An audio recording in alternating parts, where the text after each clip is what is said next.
کیا ظلم کرتے ہو؟ کسی کو کافر کہنا اتنا آسان، ٹھیکہ لے لی، کسی اور کو جنت میں جانے دو یار۔ کون ظالم ہے جو نبی کا گستاخ بن سکتا ہے؟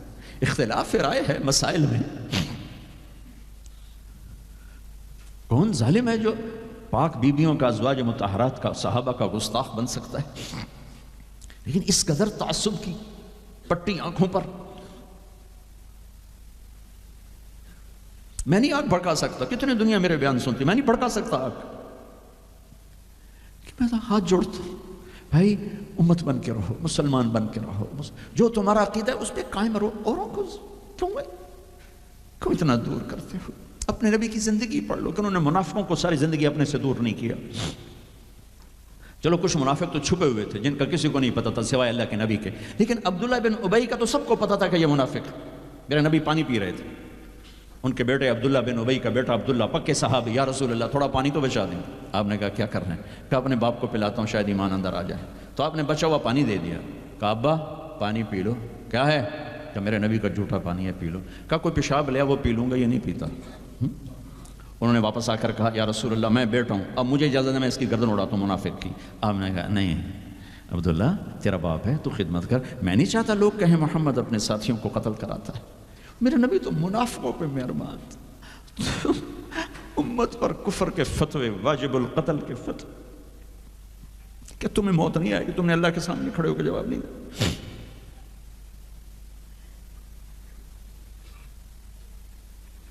اور جس دن وہ مرا ہے ان کے بیٹے آ گئے، یا رسول اللہ میرے ابا کو کفن کے لیے کرتا دے دیں گے؟ ہم نے کہا ہاں دے دوں گا۔ یہ کون ہے جس نے اماں عائشہ پہ تہمت لگائی تھی؟ یہ وہ آدمی ہے۔ سوچو صحیح، منافقت تو ایک طرف رکھ دو، سب سے پیاری بیوی، ایک صحابہ نے پوچھا یا رسول اللہ آپ کو سب سے زیادہ کس سے پیار ہے؟ آپ نے کہا عائشہ سے۔ بھری محفل میں کہا، عرب میں اظہار محبت عورت کے ساتھ عیب تھا، لیکن آپ نے بھری محفل میں کہا عائشہ سے۔ وہ گھبرا گئے، ان کو توقع نہیں تھی کہ یا رسول اللہ میرا مطلب ہے مردوں میں کس سے زیادہ پیار ہے؟ تو آپ سمجھ گئے کہ اس کو میرا جواب ہضم نہیں ہوا، تو آپ نے یہ نہیں کہا ابو بکر سے، آپ نے کہا عائشہ کے ابا سے سب سے زیادہ پیار ہے، جن کی گود میں سینے پر سر تھا، کائنات کی واحد خاتون، مات فی سحری و نحری۔ میرے محبوب صلی اللہ علیہ وسلم یوں پڑے ہوئے تھے، اور یہ گال یہ سر اما عائشہ کی ٹھوڑی اور سینے کے درمیان تھا، اور کائنات کی افضل ترین ہستی نے کائنات کی افضل ترین خاتون کے سینے پر جان دی، یہ وہ خاتون ہے۔ یوسف علیہ السلام پہ تہمت لگی، شہد شاہد من اہلہا، زلیخا کے عزیزوں میں ایک نے گواہی دی کہ یوسف سچے ہیں، زلیخا جھوٹی ہے۔ عیسیٰ علیہ السلام کی ماں پہ تہمت لگی تو عیسیٰ علیہ السلام نے اپنی ماں کی پاکیزگی کی گواہی دی کہ میری ماں پاکیزہ ہے۔ امت کی ماں عائشہ پہ تہمت لگی تو میرا اللہ خود گواہ بن کے آیا، میرے اللہ نے گواہی دی، اور سورہ نور میں 14 آیات اتاری، ان پہ تہمت لگائی، اتنا بڑا دکھ دیا کہ جس کی انتہا کوئی نہیں، اور آپ کہہ رہے ہیں دے دیتا۔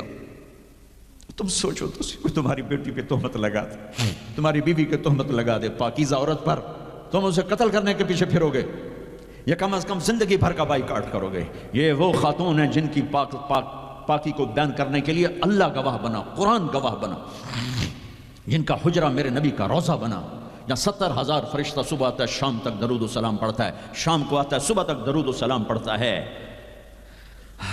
کیا دکھ نہیں دیکھا اس وقت، اور میرے نبی کہہ رہے ہیں یہ لو میرا کرتا اپنے باپ کو کفن دے دو۔ پھر کہا یا رسول اللہ جنازہ پڑھا دیں گے؟ کہاں پڑھا دوں گا، شاید بخشش ہو جائے۔ یہ عبداللہ بن ابی کا جنازہ ہے، اور آپ اہل صحابہ کو کھڑے ہوئے ہیں صف بنا کے، تو عمر رضی اللہ عنہ سامنے آ کے کھڑے ہو جاتے ہیں، یا رسول اللہ آپ کو پتہ ہے یہ کون ہے؟ کہاں پتہ ہے، جانتا ہوں، تو آپ اس کا جنازہ کیوں پڑھا رہے ہیں؟ کہا اب عمر مجھے اللہ نے روکا نہیں، یہ کہا ہے پڑھ یا نہ پڑھ میں معاف نہیں کروں گا، میں پڑھتا ہوں شاید معاف ہو جائے۔ پھر کہا میرے اللہ نے کہا ہے 70 دفعہ بھی تو ان کے لیے دعا کرے گا تو معاف نہیں کروں گا۔ میرے نبی نے کہا اگر میرا اللہ یہ کہتا کہ تو اس کے لیے اگر 70 دفعہ دعا کرے گا تو میں معاف کر دوں گا، تو میں اس کے لیے 70 دفعہ دعا کر دیتا۔ تم نے کیا کر دیا؟ پھر آپ نے جنازہ پڑھایا، آپ پیچھے پیچھے قبر میں دفن تک گئے تو اس کو قبر میں اتار چکے تھے، آپ جب پہنچے آپ نے کہا باہر نکالو، باہر نکالا گیا، سب کے سامنے منہ سے اپنا تھوک نکال کے اس کے منہ میں ڈالا، شاید بخشش ہو جائے۔ 100 منافقوں نے کلمہ پڑھا یہ منظر دیکھ کر۔ میرے بھائیوں، میں بڑے دکھ سے بول رہا ہوں، صبح میرا سفر بھی ہے، جلدی آنا ہے، میں لمبی بات نہیں کر سکتا ہوں، لیکن میں اپنا کلیجہ نکال کے آپ کے سامنے رکھ دیا ہے کہ ہم ذلت و پستی کی انتہا کو پہنچ چکے۔ زندہ باد، مرد آباد، یہ کافر وہ کافر، مار دو، قتل کر دو،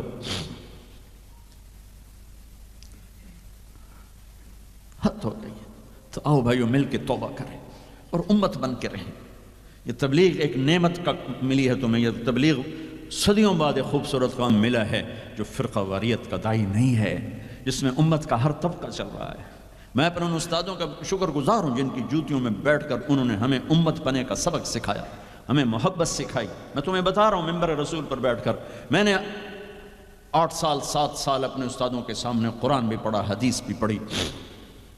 انہوں نے کبھی کسی مسلمان فرقے کے خلاف ہمارا ذہن نہیں بنایا، سب کے لیے ہمیں اپنا عمل بتایا، عقیدہ بتایا، پختہ کیا، لیکن کسی سے متنفر نہیں کیا۔ یہی تبلیغ کا پیغام ہے۔ آؤ بھائیو امت بن کر رہیں، مسلم بن کر رہیں، مسلم بن کر رہیں، اپنے مکاتب فکر جو ہیں رکھو اپنے پاس، کسی کو دکھ تو نہ دو۔ کہاں چلی گئی انسانیت؟ وہ دین چھوڑو، انسانیت ہی کوئی نہیں۔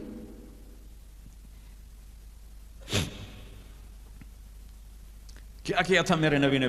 18 برس قتل کے منصوبے بنانے والے مکہ والے انتظار کر رہے ہیں کہ اے ہنے قتل ہوئے، اے ہنے قتل ہوئے، اے ہنے تلوار آئی، اے ہنے تلوار آئی۔